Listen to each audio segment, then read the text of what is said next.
ட்ரெண்ட்வுட்ஸ் மக்களுக்கு வணக்கம். தாவேகா தலைவர் விஜய் இப்போ நம்ம தமிழ்நாட்டுடைய தலைவர் முதலமைச்சரா மாறிட்டாரு.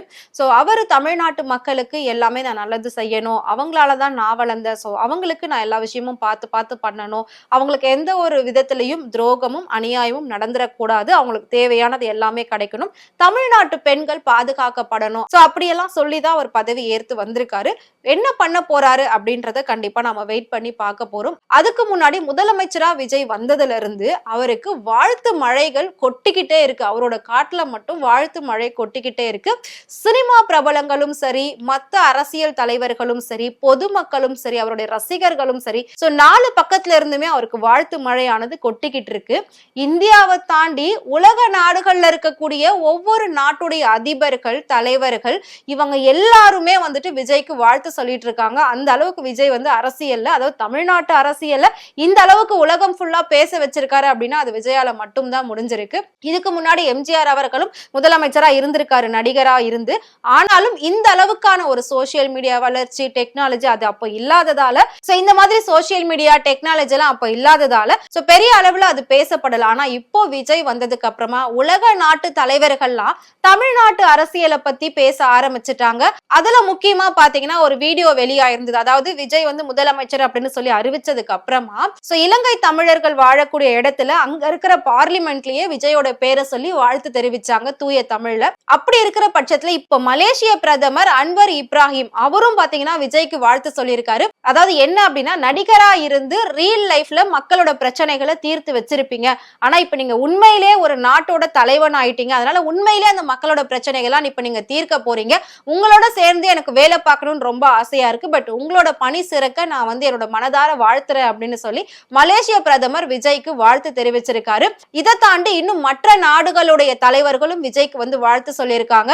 சோ அந்த அளவுக்கு உலக நாடுகள் ஃபுல்லாவே தமிழ்நாட்டு அரசியலை பத்தி பேசுறாங்களா, தமிழ்நாட்டு முதலமைச்சரை பத்தி பேசுறது இந்த தமிழ்நாட்டுக்கு எவ்வளவு பெருமை அப்படின்றது கண்டிப்பா நம்மளால வந்து உணர முடியும். சோ இத்தகைய மாற்றங்களை செஞ்சுக்கிட்டு இருக்காரு விஜய். அதே மாதிரி இன்னும் நிறைய மாற்றங்களை செய்ய போறாரு அப்படின்றதுல எந்த ஒரு சந்தேகமும் கிடையாது.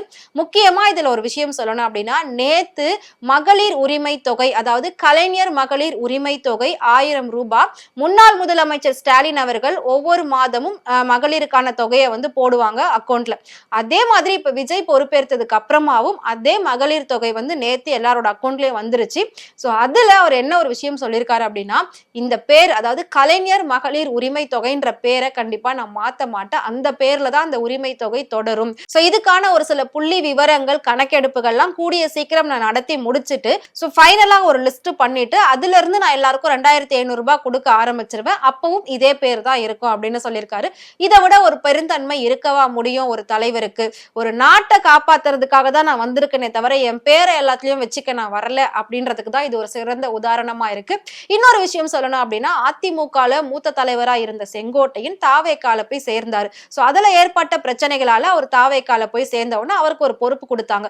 ஆனா அதிமுக ஆரம்பிச்ச காலத்துல இருந்து செங்கோட்டையன் அவர்கள் எம்ஜிஆர் கூடவும் ஜெயலலிதாவை கூடவும் பயணிச்சிருக்காங்க. சோ அப்படி இருக்கும்போது எப்பவுமே செங்கோட்டையன் அவர்கள் ஜெயலலிதா அம்மாவோட போட்டோ தான் பாக்கெட்ல வச்சிருப்பாங்க.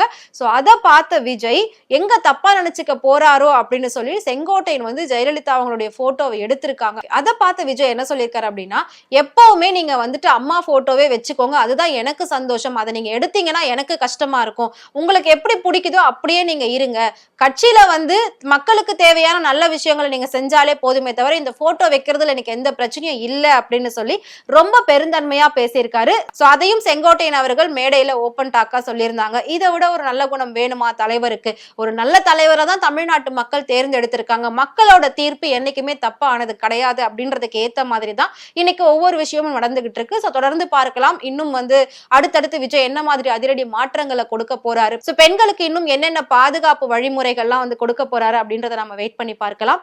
அதுக்கு முன்னாடி நம்மளோட முதலமைச்சர் விஜயை உங்களுக்கு பிடிச்சிருக்கு அப்படின்னு நினைச்சீங்கன்னா மறக்காம கமெண்ட்ல சொல்லுங்க.